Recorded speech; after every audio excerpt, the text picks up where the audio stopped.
Olá, sexto ano, boa tarde. Estamos mais uma vez de volta, para a nossa aula de religião. Graças a Deus pela oportunidade. Nosso tema de hoje é um tema bem interessante, fala da parceria. A parceria como filhos e irmãos é o nosso tema da aula de hoje. A nossa frase de meditação, de reflexão, é do autor Jean-Baptiste Maslon. O que ele diz? A porta entre nós e o céu não poderá se abrir enquanto estiver fechada a que fica entre nós e o próximo.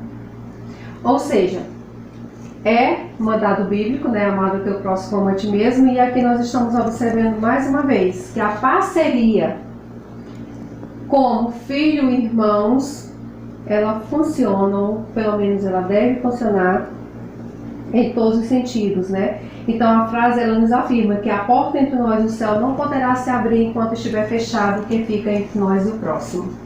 Nós temos que ter essa parceria, temos que ter essa união em todos os sentidos para qualquer coisa, Então vamos lá, começando aqui ao nosso texto, ao nosso primeiro parágrafo.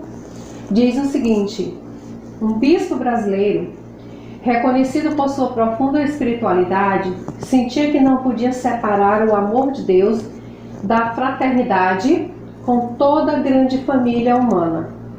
Ele insistia na necessidade de estar unido a todos os outros filhos e filhas de Deus quando orava ou celebrava. Num poema que fala dessa necessidade, ele mostra que não quer excluir ninguém.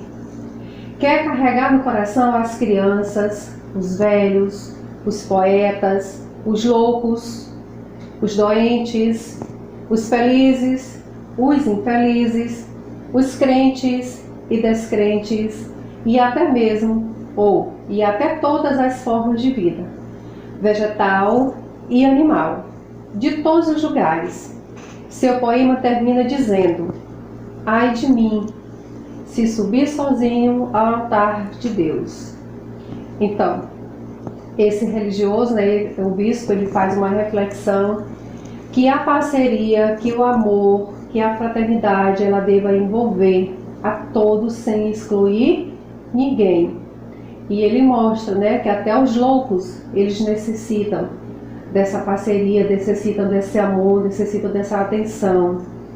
Os descrentes, ele faz o velho, a criança, o poeta.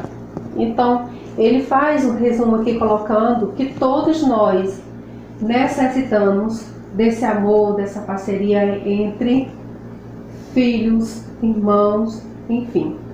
A parceria ela não é somente dentro da nossa casa em relação à família, mas ela se estende fora, Essa parceria ela vai além, ela envolve tudo que está ao nosso redor. E é necessário termos essa união, essa fraternização entre nós, para um bom funcionamento, para um bom convívio. Então, realmente, em parceria com filhos e irmãos, é o que nós devemos ser e fazer. Dr. Helder dizia que precisava de seus irmãos como parceiro para ir a Deus. Percebia em Deus um apelo para a unidade e a ajuda mútua da família humana. Entendia a vida como uma grande parceria entre Deus e os seres humanos. Nem para ir a Deus podemos esquecer de levar no coração todos os outros. Também, em tudo mais que fazemos, é importante considerar que há um bem comum a ser construído. Ou seja, ele fala até mesmo, na hora que nós vamos entrar na presença, ou cultuar a Deus, ou ir até Deus da forma melhor como você achar, nós devemos lembrar uns dos outros. E esse mandamento ele é até bíblico, interceder pelo teu irmão. Então, a parceria também ela funciona nesse sentido, Nós não podemos estar perto, às vezes, não temos como estar perto, mas nós podemos estar lembrando na hora das nossas intercessões, na hora das nossas orações, lembrando dessa pessoa fazendo esta parceria, dessa forma diferenciada. Então, continuando. O ser humano tem capacidades incríveis para criar coisas maravilhosas, mas tudo pode dar errado se afastar, se faltar consideração por seu semelhante. Nesse ponto, nós observamos que a inteligência do homem, né, o ser humano, ele tem uma capacidade incrível, tanto para fazer coisas maravilhosas, como também para fazer coisas erradas com o seu próprio semelhante, fazer coisas ruins com o seu próprio semelhante. E aí, exemplo disso, ele cita, né, no fim da Segunda Guerra Mundial, em agosto de 1945, um avião da Força Aérea Americana lançou a bomba atômica sobre Hiroshima, no Japão. Então ele mostra esse exemplo para a gente como a criação do lado humano ruim. A inteligência que ele teve de criar uma ação gigantesca para prejudicar a própria nação, né? Para prejudicar os próprios seres humanos. Um cientista que havia trabalhando no projeto da bomba atômica escreveu uma carta à sua mãe. Tudo estava perfeito, menos o objetivo. Tudo estava perfeito, os cientistas eram competentes e criativos. Não faltavam equipamentos, recursos, incentivos. Ter tudo perfeito quando o objetivo não presta. Melhora ou piora o produto final. Se ele já vai fazer com uma má intenção, né, com a intenção realmente de prejudicar, é como ele mesmo está falando, né, no relato dessa carta. Tinha tudo, tinha todos os recursos, tinha tudo para fazer algo diferente, para fazer algo melhor, para fazer algo de bom, mas o objetivo deles não era isso, era realmente de fazer o mal. Então o que a gente pode observar? Que o homem, ele usa da sua inteligência para tudo e qualquer meio que ele quiser fazer, certo? O outro cientista bem famoso, percebendo como é mais fácil progredir na ciência do que na sabedoria de viver, concordaria com o colega que ele lidava com a teoria atômica. A época triste é nossa. É mais fácil quebrar um átomo do que um preconceito. Ou seja, né, trabalhar esse lado na questão humana é bem complicado. O ser humano, ele é vamos dizer, entre aspas, é um animal racional, porém, muito difícil de ser trabalhado, muito difícil de ser desdobrado, vamos dizer. Quando ele coloca o pensamento para algum lugar, para alguma coisa, né? Realmente é trabalhoso você tentar mudar, fazer com que ele mude realmente de ideia. Então, nesse momento, a gente observa, né, que realmente entrou em falta a questão da parceria de ambos os lados. Mas não são só os cientistas que estão preocupados com o rumo da humanidade. Muita gente dos mais variados lugares, profissões e estilo de vida já percebeu que o mundo como está põe a humanidade em risco. Percebeu também que só a união de muita gente pode ser eficiente para dar um rumo mais seguro à história humana. Ou seja, o que a gente observou? É que existe, né, muitas pessoas em variados lugares, com profissões diferentes, estilos de vida diferentes, mas que põem essa humanidade em um momento de risco, que usa a sua inteligência para fazer algo desastroso. E nós observamos que essa parceria, ela pode existir tanto para o lado bem, quanto para o lado ruim, se tratando de determinados assuntos que venham a ser somente do interesse de algum grupo, né, de pessoas. Por exemplo, os terroristas. Eles são, vamos dizer, são inteligentes, né, entre aspas, quando eles tramam a forma deles de exterminar, de provocar um dano a determinada população com uma facilidade tão grande, com uma rapidez tão grande. Então eles poderiam, em parceria, usar dessa mesma inteligência para melhorar alguma coisa, para fazer algo de bom para a humanidade, né? Não somente elaborar estratégias para criar coisas ruins. Deveria também fazer isso para o lado do bem. Você certamente já ouviu falar em muitos eventos, instituições, grupos que buscam reunir pessoas para melhorar uma situação em benefício de todos. Claro, assim também acontece. Como acontece essa parceria, né, para elaborar, executar algo ruim, nós também temos as parcerias, os grupos que se reúnem, que estudam, que elaboram meios de criar coisas boas para a humanidade. Fraternidade, solidariedade, respeito ao direito dos mais fracos não são apenas atos generosos, são sinal da sabedoria. A vida só vai ficar melhor com uma grande parceria, com todos se sentindo irmãos na grande família humana. Um ateu também pode entender isso e muitos deles ficarem célebres por dedicar a sua vida ao bem da humanidade. No entanto, espera-se que aqueles que creem em Deus tenham um motivo a mais para não se conformar com o que precisa ser corrigido para o bem de todos. Afinal, eles se sentem como filhos de um Pai que ama a todos. Esse ponto fala da solidariedade, né, da fraternidade, fala do respeito, que nós ainda temos pessoas de corações grandes, bons, né, que se levantam para fazer alguma ação de bem pelo ser humano, que despertam as pessoas também a fazerem isso, que buscam a ajuda de outras pessoas para desenvolver esse trabalho, que ainda tem esse olhar de humano, né? Quando se diz um termo de parcerias, eles ainda se doam, eles ainda encontramos pessoas que fazem alguma coisa.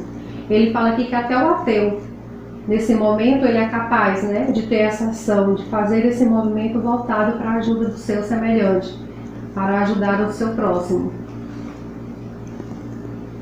Já pensou que bonito seria todos que creem em Deus, unidos para melhorar a vida e construir a paz? Já pensou, né, se cada um de nós resolvermos lutar contra, né, o tanto que a gente vê acontecendo de coisas ruins, tornar isso uma realidade voltada para as coisas boas, para a ajuda, né, para a solidariedade, para o amor, para acolher aqueles que necessitam. Quem chama Deus de Pai fica na obrigação de tratar os outros como os irmãos de verdade. Por que eles ficam nessa obrigação, gente? Quem chama Deus de Pai, ele fica na obrigação de tratar os outros como irmãos de verdade. Porque isso, na verdade, realmente somos irmãos de verdade. Somos criados, somos filhos de um mesmo Pai.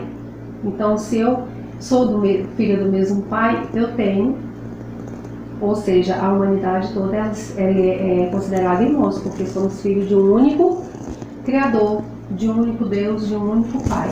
Então, para entender isso e melhor representar isso, a gente tem que ser em ação, né? O mundo estaria de fato mais seguro, até para quem não crê em nada. Se todos os que considerem religiosos levassem muito a sério dois aspectos da sua fé. Somos filhos de Deus. Não se respeita o Pai sem dar valor ao que Ele criou, protegendo e enriquecendo a vida. Somos irmãos. Tudo que é feito a qualquer ser humano está sendo feito a um membro da nossa família. E não dá para ficarmos indiferentes se algo agride o próximo. Ou seja, quando sentimos essa verdadeira humanidade, esse verdadeiro amor uns pelos outros, né, nós sentimos realmente o que o outro sente. É o que está faltando hoje em dia entre nós, né? Essa empatia, esse amor, essa irmandade, é o que a gente observa que falta ainda no nosso meio. Comportando-se como filhos de Deus e irmãos uns dos outros, o que creio poderia juntar-se dois grandes motivos para ter confiança no futuro melhor.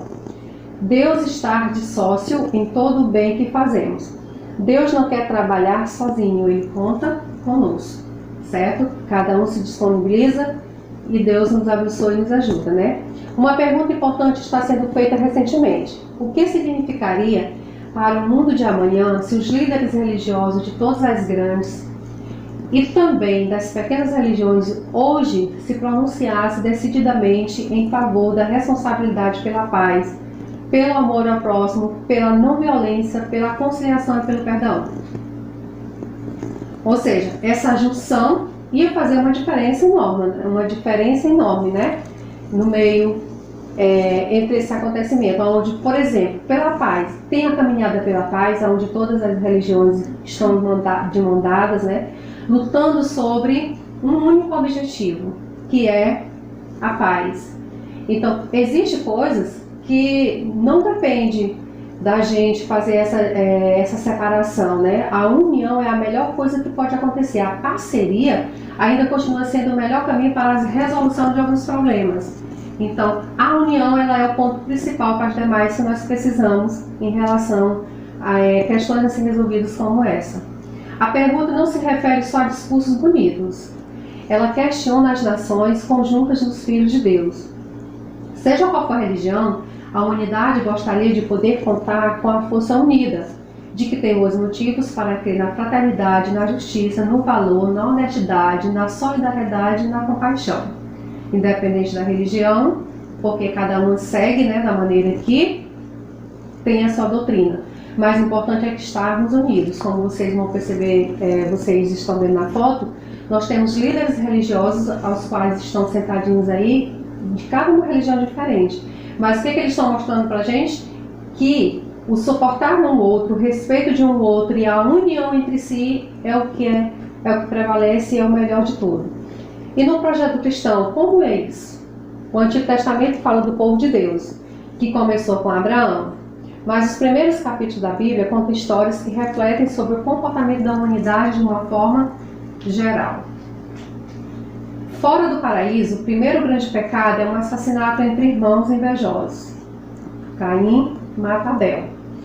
Porque o irmão lhe parecia ter mais proteção de Deus, colocando esse fato logo ali no começo da Bíblia. Logo ali no começo, a Bíblia está querendo dizer que a primeira consequência de viver longe de Deus e não saber mais ser irmão, se a Bíblia começa por aí, deve ser importante, não é?